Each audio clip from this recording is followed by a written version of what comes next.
Pemirsa, masih bersama Indonesia Lawyers Club. Sekarang kita akan teruskan diskusi kita. Harusnya ke Pak Gayus, tapi Pak Beni masih ada yang saya ingin tanya. Tadi disinggung-singgung penangkapan WNI di Portugal oleh Pak Denny Indrayana. Kalau nggak salah Pak Beni juga yang ke Portugal waktu itu. Betul, jadi kami berangkat ke Portugal, diberikan akses karena jasa, katakanlah perjuangan dari duta besar kita di sana. Kami boleh menginterview langsung kapten kapalnya, dan dari interview itu kami berhasil membantu aparat Portugal untuk mengungkap sindikat yang menyuruh warga negara Indonesia. Ternyata sindikat Bulgaria ini sudah masuk sampai ke Tegal, Pak. Ikut merekrut kru kapal yang notabene mereka bukan nelayan atau bukan pelaut.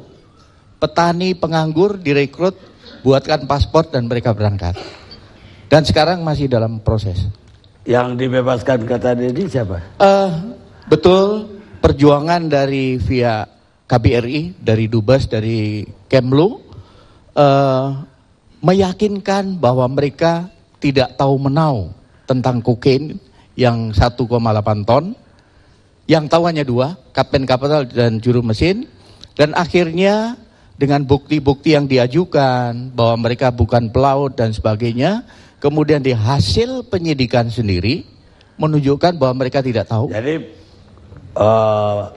pada dasarnya dia dilepaskan karena bisa dibuktikan dia tidak tahu menau terhadap kokain itu. 1 plus memang dengan gencar dan dengan terus-menerus dilakukan upaya pendekatan dengan pihak kepolisian di sana, dan kami pun sudah meyakinkan kalau toh ditemukan bukti baru nanti kita akan berkoordinasi dengan aparat di sana. Jadi ada 2 orang WNI yang sekarang jadi terdakwa di situ.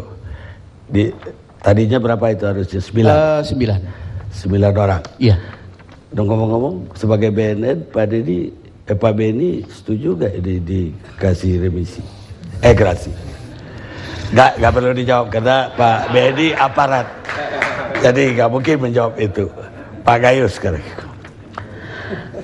Apa pertimbangan Mahkamah Agung sebagai Hakim Agung, Pak Gayus sekarang? Saya DPR. Tidak boleh dan tidak bisa menceritakan, membahas atau menyampaikan apa saja yang menjadi dasar pertimbangan Mahkamah Agung dalam hal ini, gerasi Corby. Tetapi saya bisa menceritakan prosedural sampai terbitnya pertimbangan gerasi diminta oleh Presiden kepada Mahkamah Agung. Yang pertama, Ketua Mahkamah Agung meminta pendapat hakim-hakim agung yang berkaitan dengan persoalan ini, yaitu hakim-hakim agung yang berada pada pidana khusus dan dalam hal ini ada narkotika. Maka hakim-hakim agung ini memberi pendapat kepada Ketua Mahkamah Agung, dan Ketua Mahkamah Agung menjawab surat Presiden dengan setuju atau tidak terhadap permintaan gerasi. Itu prosedurnya. Tetapi saya ingin menyampaikan bahwa ini adalah pertimbangan, bukan persetujuan. Seperti kalau Presiden meminta persetujuan pada DPR untuk mengangkat atau memberhentikan Kapolri dan Panglima TNI. Ini hal yang berbeda. Jadi ini sepenuhnya adalah kewenangan Presiden untuk memberikan gerasi atau menolak gerasi. Dan Pak Gayus menganggap kewenangan Presiden sebagai kepala negara. Iya, kalau secara hukum administrasi negara ini ada wewenang, ada kompetens, ada kewenangan, authority. Yang ini adalah kewenangan. Presiden mempunyai kewenangan untuk memberikan gerasi dengan memperhatikan pertimbangan Mahkamah Agung, tidak persetujuan. Jadi Mahkamah Agung dalam hal ini tentunya tidak terikat dengan kehendak Presiden secara penuh. Bagi saya ini tetap hak prerogatif Presiden. Hak prerogatif adalah hak istimewa. Ini hak istimewa Presiden, tetapi tidak penuh karena harus meminta pendapat Mahkamah Agung. Dalam hal ini pertimbangan. Isinya setuju atau tidak? Ini tentu setuju karena memang sudah diberitakan bahwa ini setuju, bahwa jumlahnya pun angkanya pun 5 tahun. Ini jelas.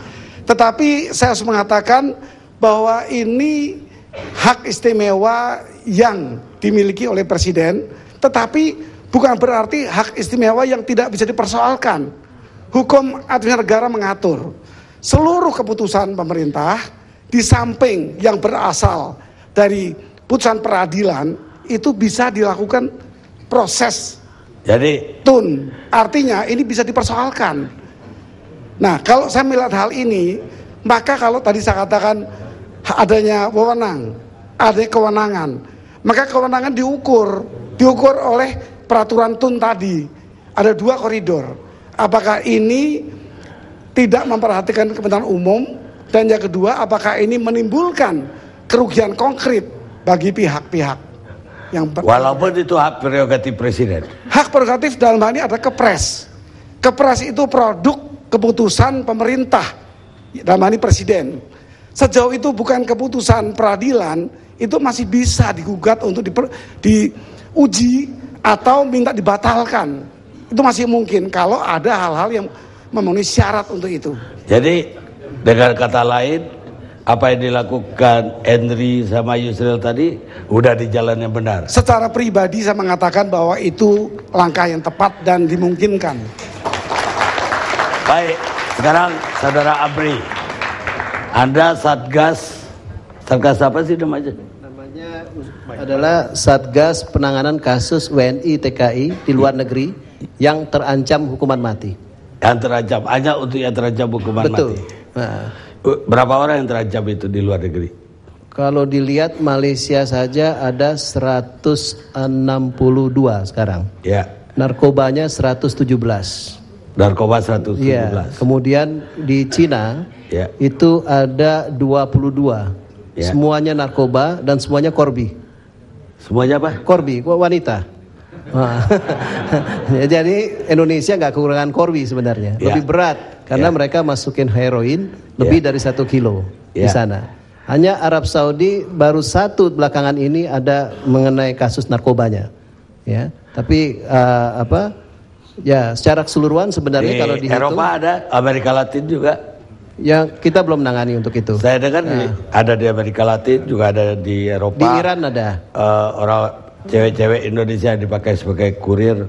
Bisa aja, tapi mungkin belum sampai putusan hukuman mati kali. Sehingga Oke. kita belum berjalan untuk Sekarang itu. apa yang sudah Anda usahakan, apa Jadi yang begini, sudah berhasil? ini yang saya ingin kemukakan. Dari sekian banyak yang terancaman hukuman mati sejak Satgas berdiri, yaitu dari tahun 2011 sejak Kepres nomor 17, bulan Juli, itu sudah 72 orang yang dilepaskan dari hukuman mati. Di mana saja? Ya, itu kebanyakan di Malaysia dan di Cina. Artinya apa? Di sini artinya bahwa negara-negara yang kita anggap keras pun juga itu bisa melakukan satu diskresi Tunggu dulu, pengampunan. di Malaysia ini narkoba atau yang lain dari narkoba? Narkoba. Nah, baru-baru ini mereka memberikan pengampunan 20 orang. Sebagian itu narkoba. Kita bisa lihat dari Itu dalam bentuk apa? Gerasi atau tidak jadi? pengampunan sama aja gerasi. Enggak, betul saya udah diproses. Sudah tinggal, diponis. ya, persis kayak Korbi begini.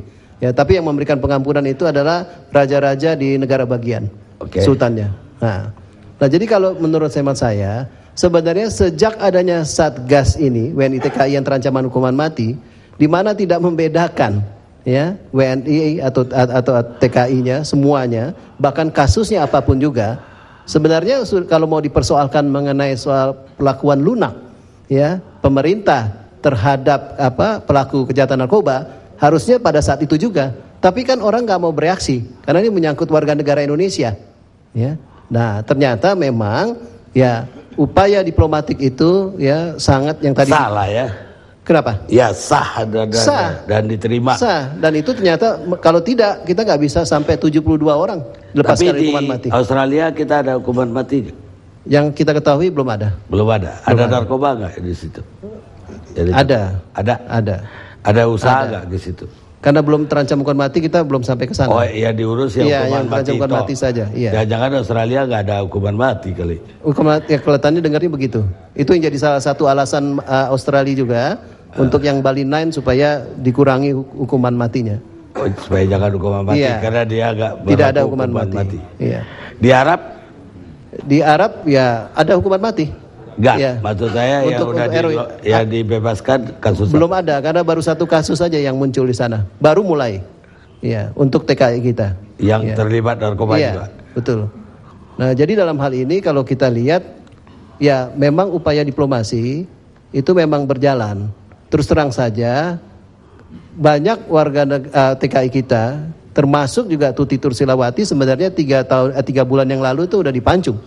Tapi karena upaya soft power, antara lain dengan memperhatikan keinginan Raja Arab Saudi, di mana dalam utusan yang datang Menteri Tenaga Kerjanya, selain bicarakan mengenai juga penghapusan moratorium, ada juga ingin diperhatikan satu warga negaranya. Ya. Nah, itu pun juga kalau misalnya sampai Presiden memberikan gerasi, itu pasti ribut karena berkaitan dengan teroris. Tapi untungnya tidak sampai gerasi dan sudah sampai putusan PK, dan putusan PK itu ternyata bisa melepaskan. Kesimpulannya pemberian gerasi oleh Presiden wajar dong? Wajar, sangat wajar, dan mengambil manfaat untuk Pak itu. Didin mungkin menambahkan, beliau ini berapa tahun jadi sipir penjara? 40 tahun. Petugas 40 tahun. Terima kasih Pak Ati. Pertanyaan saya pertama, pernah nggak ada napi yang dapat gerasi untuk narkoba? Oh belum, baru kali ini. Ya. Jadi saya hanya ingin dari perspektif lain. Saya membaca buku Pak Karni tahun 80-an kalau tidak salah. Udah lama banget. 80-an. Saya udah lupa. Ya. Di situ dikatakan ada 2 model negara yang satu sama lain berbeda kebijakan tentang. Ada negara yang kalau perlu mengerahkan 1000 tank untuk menyelamatkan 1 warga negara. Ya, ada negara lain kalau perlu mengorbankan 1000 tentara untuk menyelamatkan 1 tank. Itu saya masih ingat tulisan itu. Saya ingat. Itu. Nah, ini menandakan bahwa fungsi negara untuk melindungi segenap bangsanya itu dengan apapun harus dikerjakan, karena memang itu amanat konstitusi. Dalam amanat kan melindungi segenap bangsa, tidak kecuali narkoba atau apa. Karena saya penganut Cicero bahwa hukum tertinggi itu keselamatan warga negara. Saya untung ingat membaca Bapak punya buku. Jadi saya punya perspektif lain. Yang kedua, saya belajar kriminologi. Dalam ilmu kriminologi itu ada objek studinya itu ada kejahatan, ada penjahat, ada reaksi masyarakat terhadap keduanya. Ketika orang mereaksi kejahatan, boleh dibilang berantas. Tapi ketika dia mereaksi kepada penjahat, tidak ada kata-kata memberantas. Memberantas penjahat itu tidak bisa.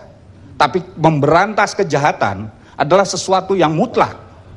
Tetapi penjahatnya, dia harus dilindungi walaupun dia penjahat. Ini adalah amanat konstitusi. Kalau menurut saya ini adalah pandangan seorang negarawan.